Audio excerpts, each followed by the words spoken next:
दोस्तों, एनवीएन की बातचीत में आपका स्वागत है। आज सारी दुनिया की निगाहें मैडलिन की तरफ है।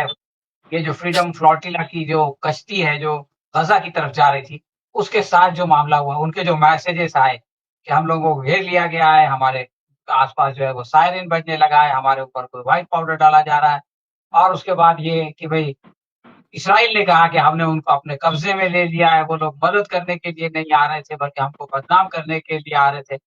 और फिर जो है वो फ्रीडम फ्लोटिला की तरफ से ये आया कि उन सबका अपहरण कर लिया गया है, उनको जो है वो किडनैप कर लिया गया है।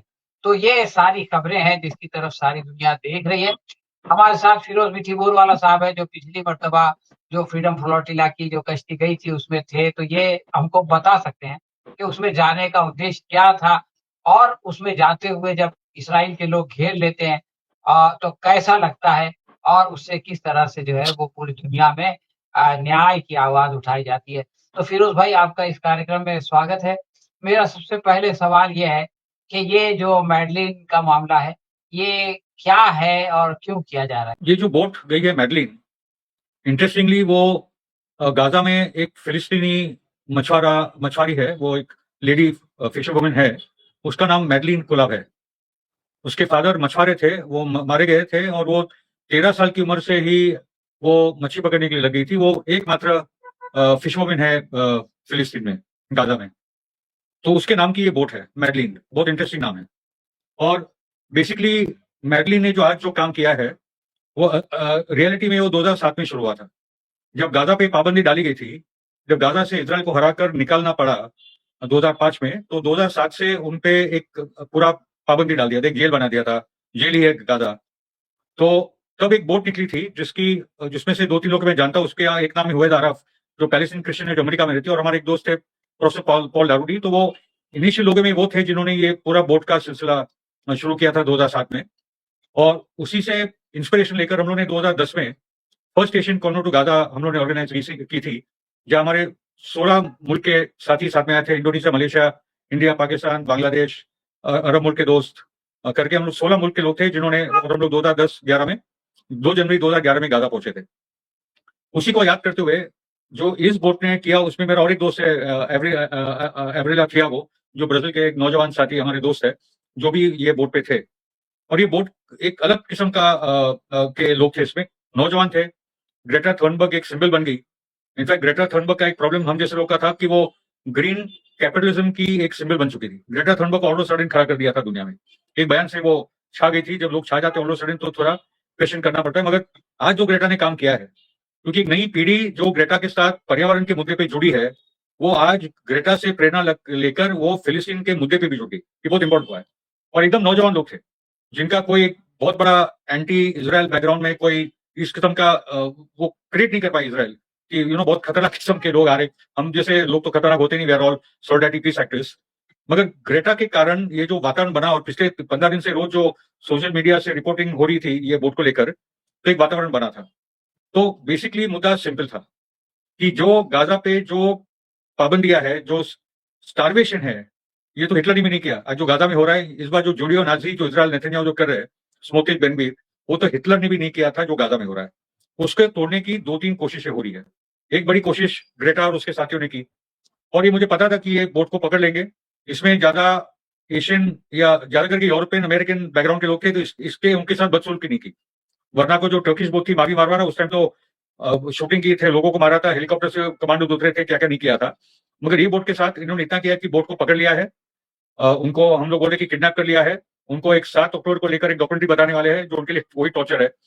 और इनफैक्ट मेरा तो मानना था कि ग्रेटा और उसकी टीम को एक बूंद पानी या एक सैंडविच उनसे नहीं लेना चाहिए था कि हम तुमसे खुद दिलेंगे। तुम ये जो पूरा स्टारवेशन है, जो पूरा लाखों टन माल, खाना पीना, दवाइयां पड़ी है रफा बॉर्डर के उस पार, उसको खोलो तुम अब खाना खाएंगे, वरना हम लोग इसराइल के एक बूंद पानी ना एक दाना का खाने वाले। वो एक उनको करना चाहिए था। मगर खैर एक माहौल जरूर बना है वो उस चीज को तोड़ने के लिए। और अभी जो दूसरा हो रहा है इजिप्ट में, जो गाजा फ्रीडम मार्च के हजारों हजारों लोग आज रफा बॉर्डर पे जमा हो रहे हैं। 7,000 तो टूनिसिया से आए, क्योंकि वो इजिप्ट का नेबरिंग कंट्री है। अल्जीरिया से भी बहुत बड़ी आबादी आने वाली है। अगर 10,000 लोग की तो संख्या थी, भी 7,000 टूनिसिया से आ रहे हैं, तो पता नहीं कितने 20,000 30,000 लोग आज जमा होने वाले रफा बॉर्डर पे, और मेरा तो बोलना एक विजिल वहां बनाना चाहिए। लाखों लोग को अभी इजिप्ट चलना चाहिए और रफा बॉर्डर पे जाके मिलना चाहिए, जिसका वीजा खत्म हो वापस अपने घर जाए, मगर एक कॉन्स्टेंट विजिल अभी रफा पे बनाकर रखना चाहिए। और इजिप्ट सरकार का भी इस बार कोऑपरेशन दिख रहा है, क्योंकि मुझे याद है 2009 की बात है, जब हम जिस लोगों ने वो टाइम पे कोशिश की थी कायरो से गाजा जाने की, तो हमको रोका गया था। सरकार ने हमारी बसें ही कायरो के बाहर नहीं जाने दी थी। हम लोग कुछ टैक्सी से पहुंचे, रफा बॉर्डर पर हमको रोक दिया था, हम लोग ज्यादा कुछ दूर नहीं जा पाए थे। फिर हम लोग ने 2010 में वो जो गाजा एशिया टू गाजा पहला कारवा किया, वो हम लोग 3 दिन गाजा में रुके थे, और वो एक ऐतिहासिक काम हम लोग कर पाए थे उस दौरान। मगर अभी बात ऐसी है कि 2 फ्रंट पे ये लड़ाई चल रही गाजा की, एक गाजा के अंदर चल रही है और दूसरा सड़कों पे, दुनिया की सड़कों पे चल रही है। ये वियतनाम वाला जो कंडीशन है या साउथ अफ्रीका वाला जो व्यापक मूवमेंट था, पैलेस्टाइन सॉलिडारिटी मूवमेंट दुनिया के इतिहास में, दुनिया के पूरे मानवता के इतिहास में इससे बड़ा सॉलिडारिटी मूवमेंट कभी हुआ नहीं है। हर देश में आज फिलिस्तीन के सपोर्ट में झंडे दिख रहे हैं। एक फुटबॉल स्टेडियम नहीं, एक रॉक शो नहीं, या लोग फिलिस्तीन के झंडे के साथ नहीं है, कुछ अलग ही हो रहा है। तो लाखों लोग सड़कों पे है, करोड़ों लोग सड़कों पे है। गाजा में जो प्रतिरोध हो रहा है, जो रेजिस्टेंस हो रहा है, 600 दिन के बाद आप एक छोटी सी जगह पे नेतन्याहू और अमेरिका मिलकर भी उनको हरा नहीं पा रही है। खत्म करना तो दूर की बात है, हरा नहीं पा रही है। वो ताकत हमको उनसे मिल रही है। इस तरह की जो एक्टिविटीज होती है, इस तरह से जो सॉलिडारिटी व्यक्त होती है, तो इसका नेट इम्पैक्ट क्या पड़ता है इसराइल के ऊपर और बाकी दुनिया के ऊपर, उन लोगों के ऊपर जो कि ये कहते रहते हैं कि इसराइल को अब राइट है अपने डिफेंड करने का वगैरह वगैरह। इसराइल वैसे ही बहुत ही नेगेटिव चल रहा है। मतलब 75 साल से उसने जो भी दुनिया में गिल्ड कॉम्प्लेक्स के नाम पे सिंपैथी कमाई थी, उसने 600 दिन में पूरा का पूरा गवा दिया है। एक रूलिंग एलीट को छोड़ दो, मगर majority western public opinion, Europe में तो 70% प्लस उनके खिलाफ हो चुका है। यूके, फ्रांस में भी वही हालत है, अमेरिका में भी वही हालत बनती जा रही है। डेमोक्रेटिक वोटर्स, इंडिपेंडेंट वोटर्स में तो 70% प्लस आज इसराइल के विरोध में है। तो ये जितना भी पीपल्स इनिशिएटिव हो रहा है, जिससे सरकारों पे दबाव पड़ता है, अपने अपने सरकारों पे, अपने अपने देशों में दबाव पड़ता है, उससे इसराइल का बहुत ही नेगेटिव इंपैक्ट जा रहा है। इसलिए पॉइंट है कि इसराइल ने इसको जिस प्रकार से डील किया है, ग्रेटा वाले बोट को, मावी मारवारा पे कमांडो उतरे थे, उन्होंने शूटिंग की थी, लोगों को मारा था, और एक बोट निकली थी इसके पहले भी 1 महीने पहले, जहां से उन्होंने मिसाइल ही उड़ा दिया वो बोट पे, मगर ये बोट पे उन्होंने ये सब नहीं किया। पॉइंट इज के इसराइल का जो पूरा इम्प्लोजन है, I am calling it an implosion, अंदर से वो टूट रहा है। जब एक स्टेट टूटता है तो उसकी पहली रूलिंग आइडियोलॉजी खत्म होती है। साउथ अफ्रीका जब टूटा, जब गिरा, तो उसकी अपार्टाइड आइडियोलॉजी दुनिया में बदनाम हो गई थी, तो वो गिरा। सोवियत रूस के साथ भी ऐसा ही कुछ हुआ था। तो जो रूलिंग आइडियोलॉजी होती है वो कोलैप्स होती है। पॉइंट इज के इसराइल की जो स्टेट रूलिंग आइडियोलॉजी है, वो जायनिज्म है, एक्सट्रीम जुडाइज्म है, वो अभी टूट रही है। तो जमीन पे जो दिख रहा है कि बड़े पैमाने पे वो लोग बॉम्बिंग, मतलब वियतनाम एक पूरा देश है, गाजा एक छोटी सी पट्टी है, उससे 18 गुना ज्यादा उन्होंने गाजा में बॉम्बिंग किया है। 18 गुना ज्यादा। 19 साल की लड़ाई वियतनाम की, और 600 दिन की लड़ाई, और बढ़ते जा रहा है। इतने बड़े पैमाने पे बॉम्बिंग करने के बाद भी ये लोग सरेंडर करने के लिए तैयार नहीं है। और जितना ये अर्बन वॉरफेयर बढ़ते जा रहा है, इतना नुकसान इजरायली सोल्जर्स को हो रहा है। इसलिए नेतन्याहू ने एक नया आईसिस अभी खड़ा कर दिया है। जैसे सीरिया में उन्होंने आईसिस को खड़ा कर दिया था, वैसे गाजा में एक नया आईसिस खड़ा कर दिया है, ताकि वो लोग हमास के खिलाफ लड़े, क्योंकि उनके सोल्जर नहीं लड़ पा रहे हमास के खिलाफ। आप बॉम्बिंग तो करते रहोगे, आप बच्चों को मारोगे। एक रिचुअल, मास सैक्रिफाइस रिचुअल आज हमारे सामने दिख रहा है, जो इसराइल कर रहा है। और जितने लोग उनके टीवी पे आ रहे हैं, डेर्शोविट्ज और उनके एम्बेसडर, सब लोग पिट कर जा रहे हैं। वेस्टर्न वर्ल्ड में भी अभी जो एंकर्स है, टकर कार्लसन, पियर्स मॉर्गन, उनको कोई बख्श नहीं रहा है। बीबीसी जरूर, सीएनएन इस किस्म के चैनल तो कंप्लीट है, मगर जो पावरफुल यूट्यूब चैनल है सोशल मीडिया के, वहां इसराइल के जो भी लोग आ रहे हैं, उनके प्रवक्ता आ रहे हैं, सब जगह आ रहे हैं, वो मुंह काला करके जा रहे हैं। तो पब्लिक रिलेशंस में तो they've lost the game long time अगो।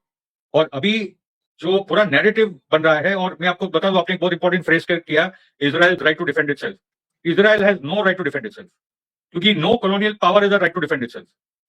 क्या अमेरिका को राइट था वियतनाम में डिफेंड करने का, या इराक में, या अंग्रेजों पे, हम पे? अरे भाई, आपने एक दूसरे देश का कब्जा किया है, आपका एक ही अधिकार है, आपको इस देश से निकल जाना है। और आपकी जिम्मेदारी है कि आपने जिस देश पे कब्जा किया है उस लोग को प्रोटेक्ट करना है। तो प्रोटेक्शन तो दूर की बात है, आप एक नरसंहार कमिट कर रहे हो। और ये 50-60 हजार लोग नहीं है, ये 4 लाख से ज्यादा लोग मर चुके हैं।